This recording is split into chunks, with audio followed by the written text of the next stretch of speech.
बाबूजी, ये दीवाना म्यूजिक की ओर से आप सबके बीच में माननीय महोदय मुख्तार अंसारी की श्रद्धांजलि के साथ साथ बिरहा हम भेज रहे हैं। हम गायक गुड्डू रवि अपने पूरी टीम की ओर से आप सब श्रोतागढ़ बंधुओं को पांव छू करके हमको लगते हैं।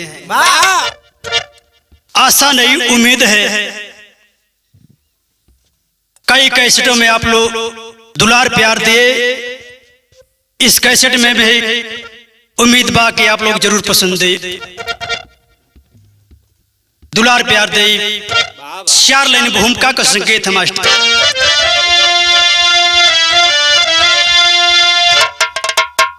हर हृदय पवित्र आंखें नम हो गई, बिलखती गरीबी का किरदार है, चमन के गुलस्ते भी खुशबू नहीं, सूखा सुमन कैसे करतारी है, जुल्म के संतदा को हराया सदा, पन मसीहा वो मुख्तार नामी रहे, कुंज कैलाश को है जाना मगर खुदा मैं कहूं कि अभी शर्मा रहा।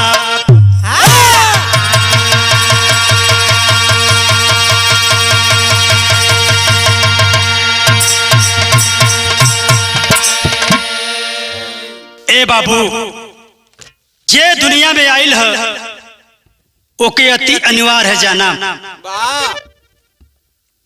कोई नेकी करके जाता है, कोई का नाम गवाता है, और कोई को लोग गाली भी दिया करते हैं। मुख्तार ऐसा मसीहा हिंदुस्तान में कोई खोजने पर भी नहीं मिलेगा। सच्चाई है गरीबों के दुख में हाथ बटाना। बिरहा में एक लाइन गजल का संकेत है बाबू।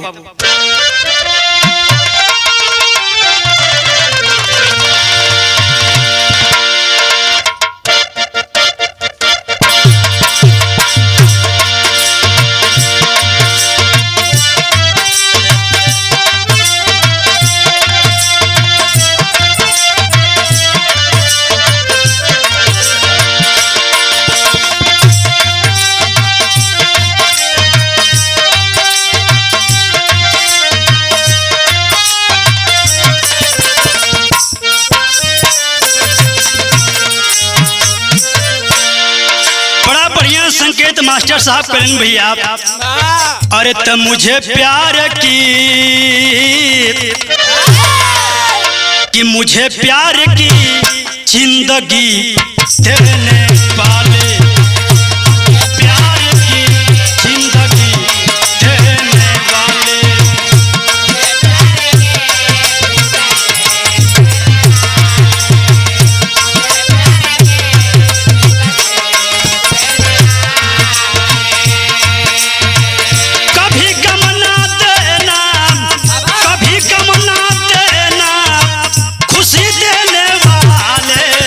मुझे प्यार की जिंदगी देने वाले, मुझे प्यार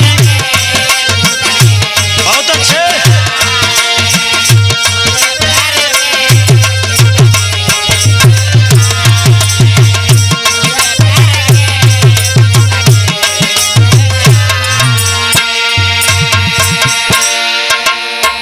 बिरहा सुनने वाले भैया जरा गौर करेंगे बिरहा के भाव में। एक एक लाइन आप लोगों के समझ में आ जाए। कहना है रहना धारा तले पे,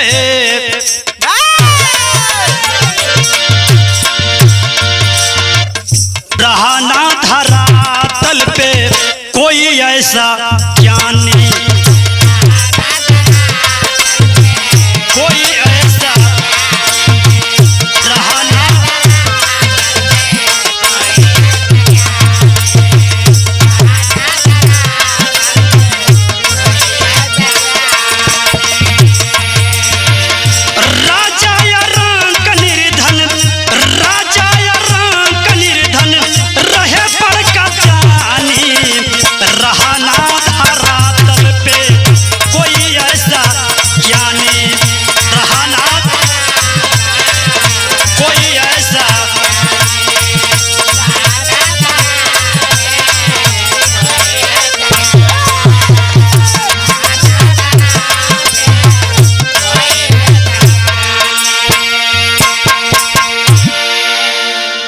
कबो कबो मन बड़ा अधीन होला, याद आवेले महापुरुषन का बिरहा में संकेत लगल भैया सर।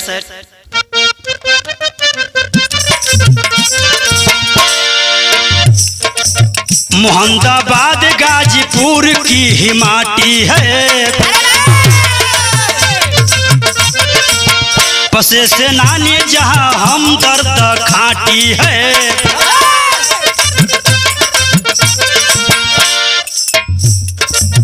तुबाउल्लाह और सबिया मन विभोर हुए,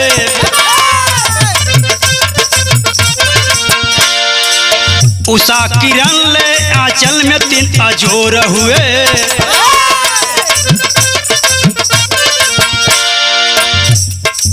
सिंगतुल्लाह फजाल मुख्तार तीनों भाई हैं, अफसा मुख्तार के दुल्हन बनकर आई है।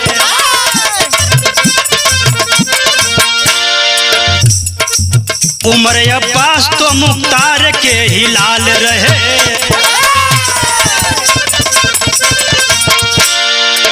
करते थे राजनीति सारे खुशहाल रहे। टिकट का काम तो करते थे सिनेमा हॉलों में, आंखों का कांटा बने चर्चा है दलालों में।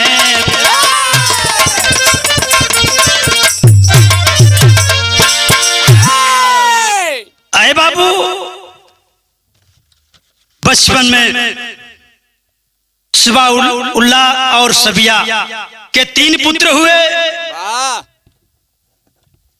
सिंगतुल्लाह, अफजाल अंसारी और मुख्तार अंसारी। समय धीरे धीरे बीतत गई, आया समय बीतत गई।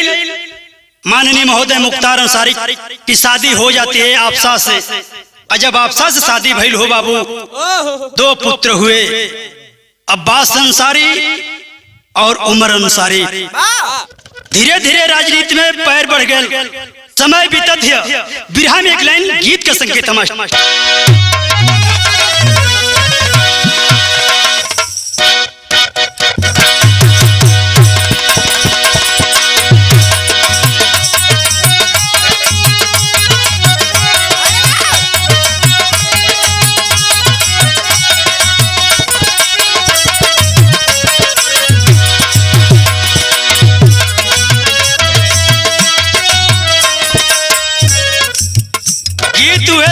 भैया कोनो दुल्हन बड़ी परेशान बा, फोन लगौलो से अरविंद अपने पति के यहाँ, कहती तू चल गईला जाड़ा में, घर में आ गई बड़ा दिक्कत होत बा। फोन पर बताओ भाई इजलास का हो, बड़ा याद आवे पिया के प्यारी कइल,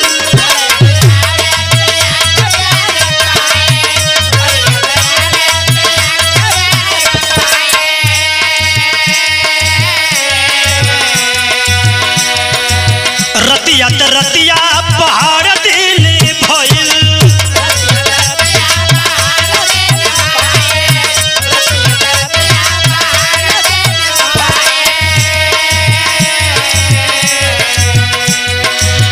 का कही हमारा कलेजा दाली दाल के, का करी हमारा कलेजा दाली दाल के, दिलवा हले गईले, दिलवा हले गईले राजा बोतल में भरी के।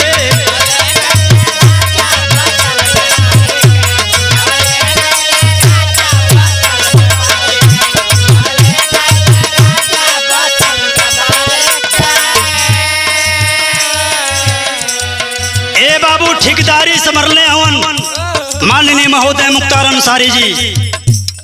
तब तक कुछ लोगों से भेंट होती है, चर्चा का विषय बने लगल। कहना है कद पद बढ़ल बा चर्चा बा भारी,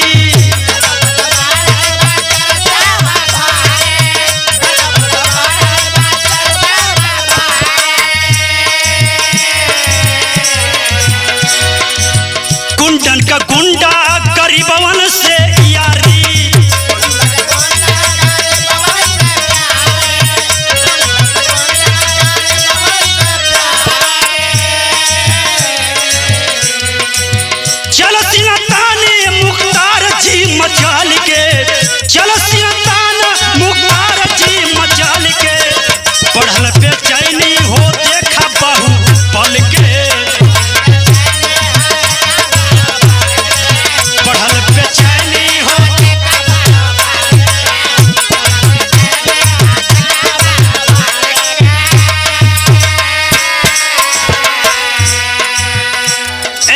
बाबू शोहरत हो गई क्षेत्र इलाका में, गरीबों का मसीहा कोई आया है तो इस धरती का, गाजीपुर का लाल, शहीदी धरती का लाल मुख्तार अंसारी जी, जो गरीबों के साथ कंधा से कंधा मिलाकर चलने का काम करते हैं। और यह ना गरीब परिवार के सटा के का बनावे, पहले ठिकादार ऊ करावे ठिकादारी,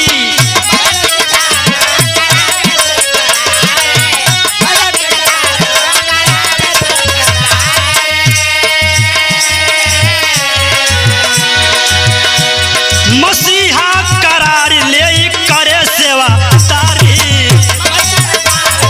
करे सेवा।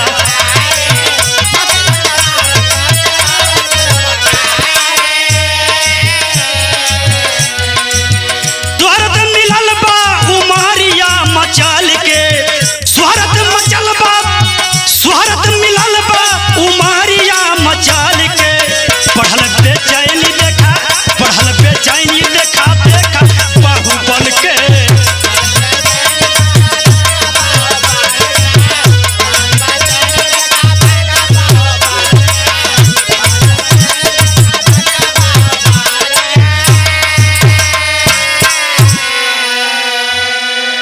गरीब दुखियन के मिला के सीना से सीना लगा करके बाबू माननीय महोदय मुख्तार अंसारी चलने का काम किया। और इसी में कुछ लोग मिलकर के उस महारथी को मिटाने का काम किया। बिरहा में एक लाइन संकेत है गीत का भैया, कैसे?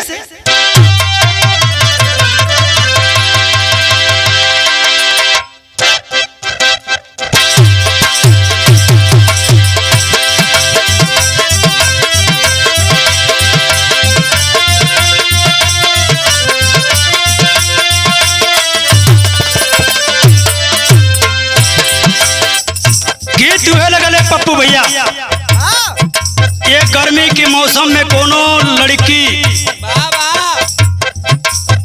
दुल्हन बन के आई है अपने ससुरा में, संकेत कैले भाई जी सुनी हो, बड़ा परेशानी होती। अरविंद कहे रतिया होले करमिया हो,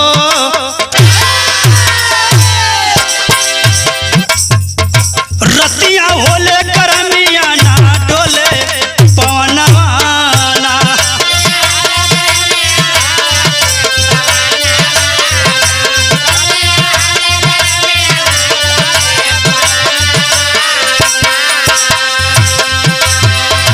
एक त गर्मी के मारे सैया सुतलन दुआरे,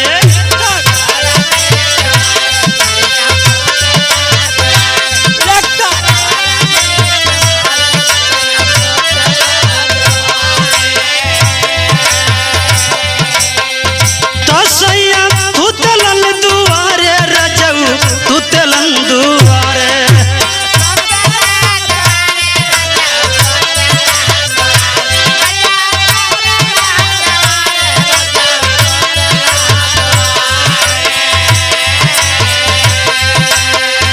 तो हमके शासन न दिया हो,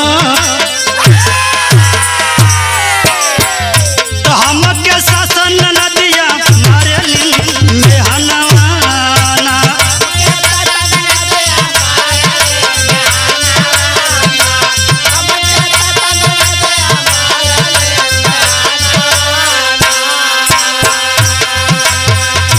पारे मेरे हिंदुस्तान के शान स्वाभिमान, गरीबों के मसीहा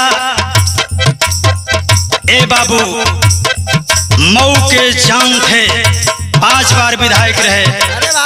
कहना है तब बन के बाकी समैया हो,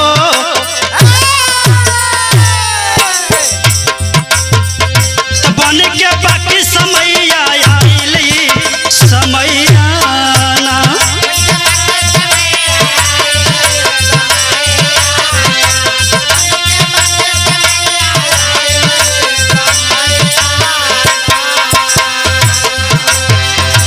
बन के विधायक ताज पहिरले,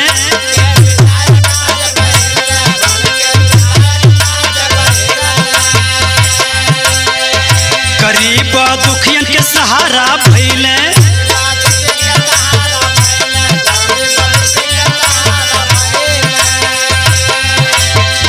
गरीबन दुखिया के सहारा भइले, गरीब दुखिया के सहारा भइले।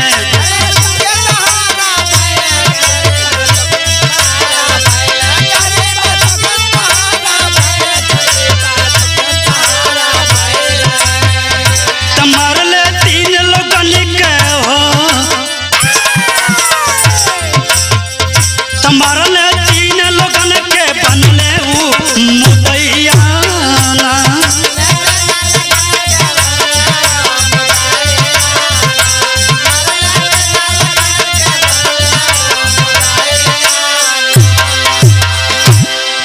अरे बाबू, सहारा दुखियों का है और जो गरीब को सताता था, जो गरीबों को लूटता था, दबाता था, उसके जरिए मुख्तार अंसारी लड़ने का काम करते थे कि यही पार गंगा माई हो, वही पार यमुना हो।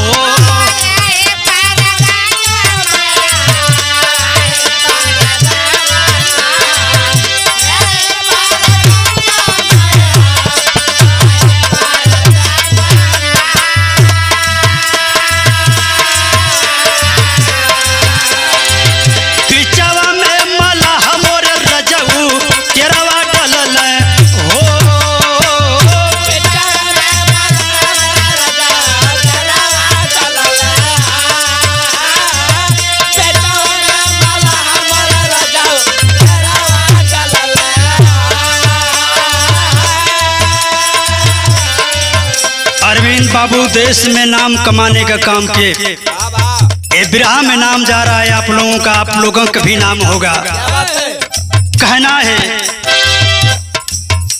जनता के सेवा कैले, बदले में मेवा पवले।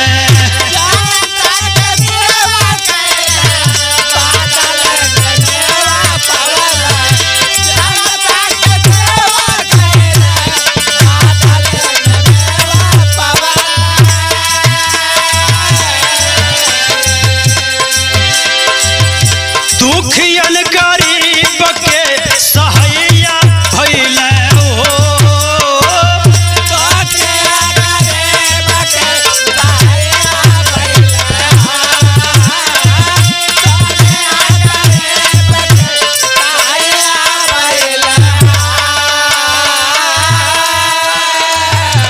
जनता के सेवा करें, हर गरीब के दिल में बसे थे, हर मजलूम के दिल में बसे थे, हर किसान भाइयों के दिल में बसे थे। पूरा पूर्वांचल में शोर होई गईल हो,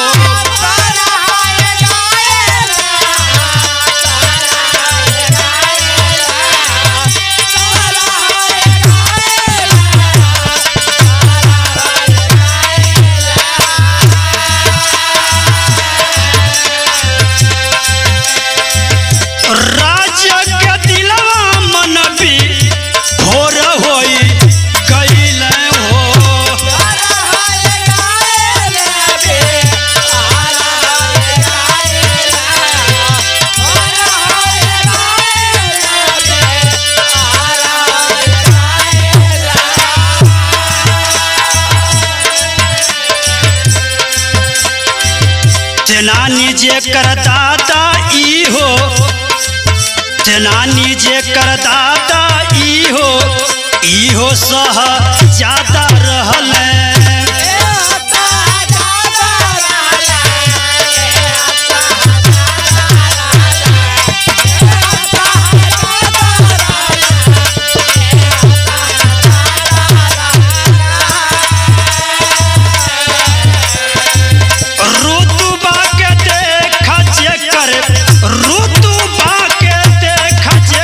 मुदैया भइले हो,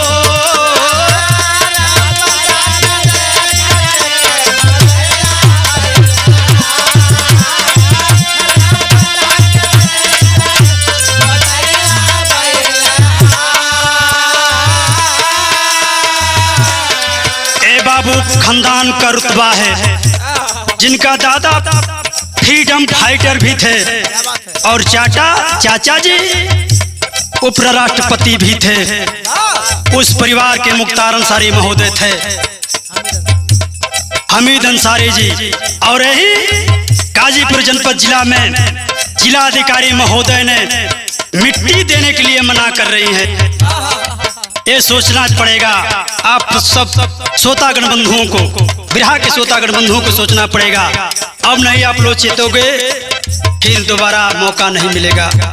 ऐसी सरकार है, ऐसी व्यवस्था है। पाउच और साड़ी पे बिक जा रहे हो, सोचो, दिमाग लगाओ। बिरहा में बहावलगढ़ टेरी से भैया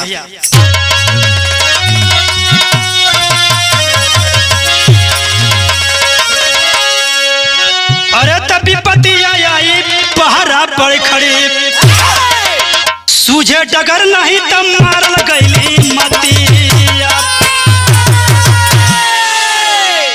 ए बाबू सोचिए विचारिए, आगे चुनाव है, अब से भी चेत जाइए। कितना हम लोग समझाएं आप लोगों को, भाव है विदेशिया से भैया।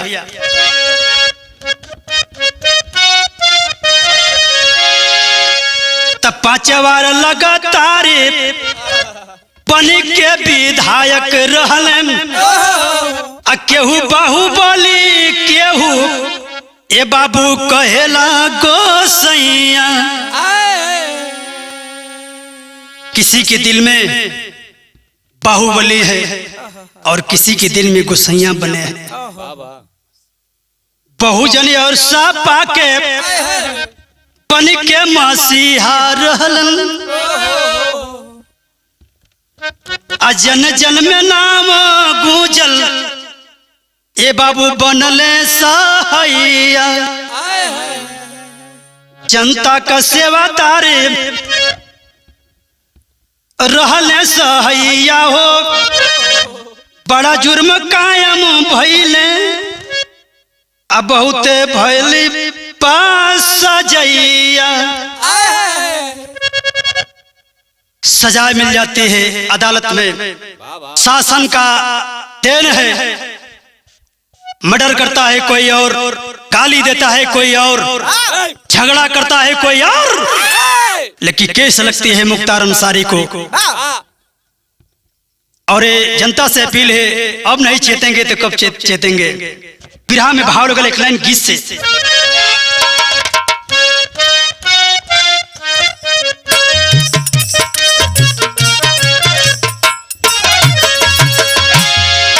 एक गीत के दीवाना भाई बड़ा प्यार से माता बहन गावेले। झाझरी मड़ुआ जिन छवैया ये बाबा हो, लगना सूरजवा का ज्योति हो, लेकिन जनवा का दुश्मन हमारे।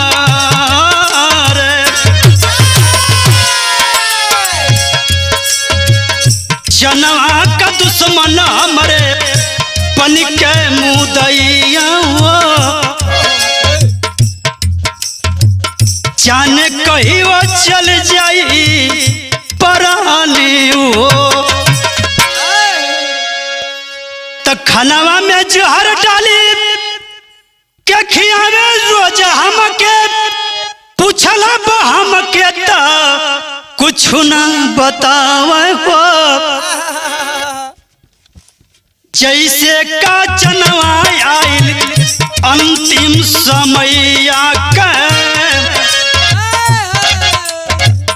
जैसे का जनवा आइल अंतिम समैया हो, अब नहीं बाची है पराने हो। जैसे का जनवा अंतिम समैया हो, अब नहीं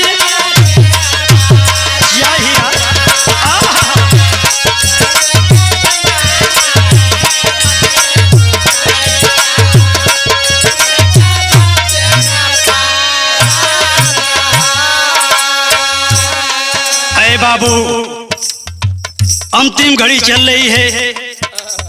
उमर अंसारी जी ने अपने भाभी के साथ रूम में बैठे हैं, टेलीफोन लगा देते हैं अपने पापा के यहाँ, अब्बू के यहाँ।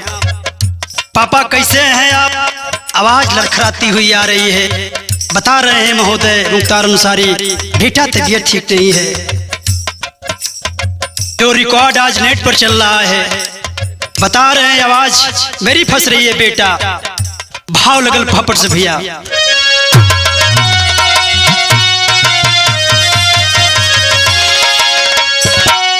तो चाहू दिशा जैसे बजर बदरियाई छाई अंबर में, अब मौत कैसे खुद कहां पर खाई आई अंबर में।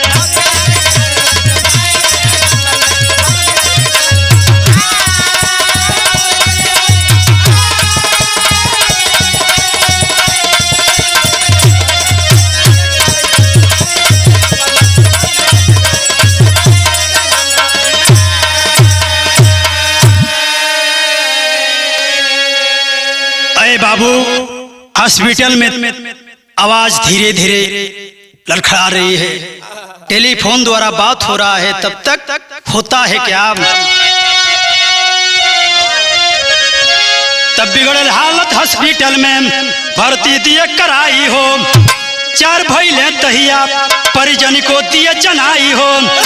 छठ से मिले हॉस्पिटल में तब जाई छाई अंबर में। फिट कैले जलवा फिर से आई छाई अंबर में।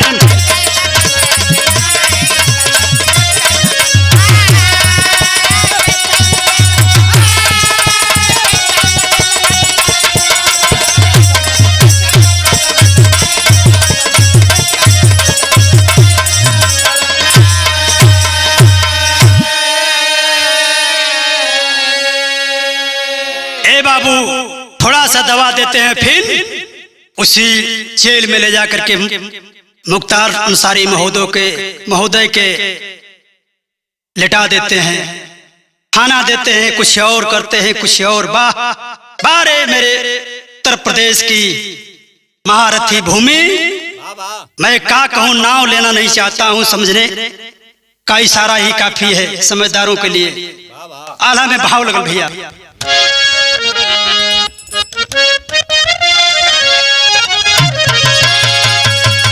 चलिया कुचल चाहे कुचल मबुतिया भैया,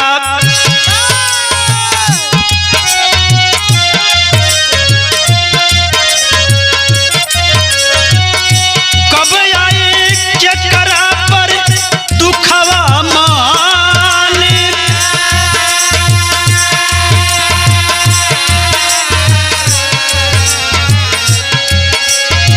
अचानक हो फिर से तब खराब भइली तबियत बाबू।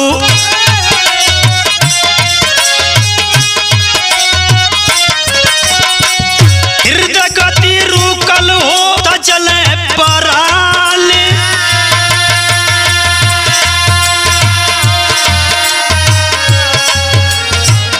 आधी रहिया में चल बाली गड़िया भैया।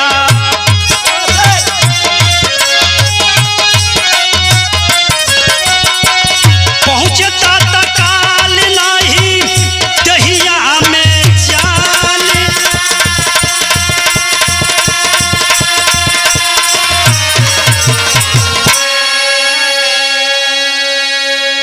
टेलीफोन होता है, मुख्तार अंसारी इस दुनिया में नहीं है। बेचला भाई अफजाल अंसारी रूहे कांप गई हो बाबू, आंख से आंसू चलने लगा। गाड़ी को भेज देते हैं अपने, बैठे हैं, दिमाग काम नहीं कर रहा है। आय हाय, जाना है दूसरी तरफ, चल दी उनकी गाड़ी दूसरी तरफ। बाहर देश के सेवक भाव लगल खड़ी से भैया। तो चांद लौके ना गगन में, अरे सितारा ना रहल, तो शेर यूपी के अखिया के तारा ना रहल।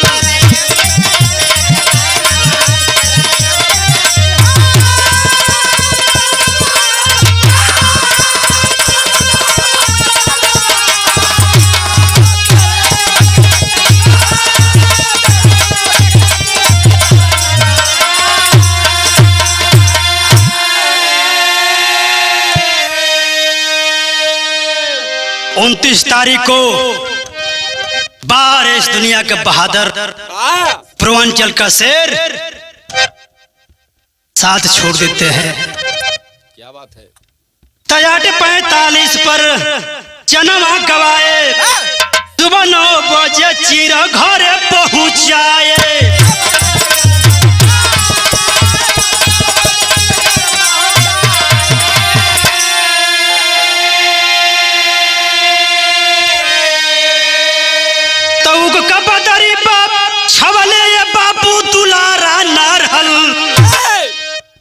शेर यूपी के अखिया के तारा न रहल।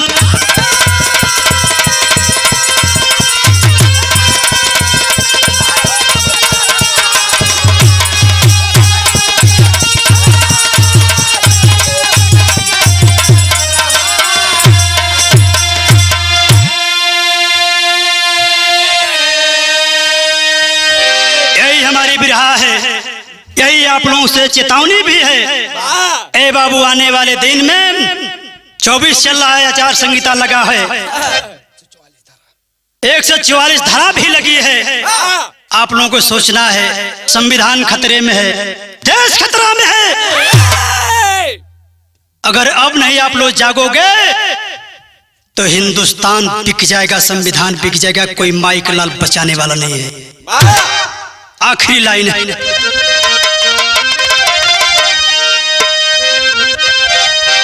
गुरु बिहारी गुरु गणेश गुरु रामलाल नरेश, राम नारायण कहे चंद्रिका तुक की छाई रमेश।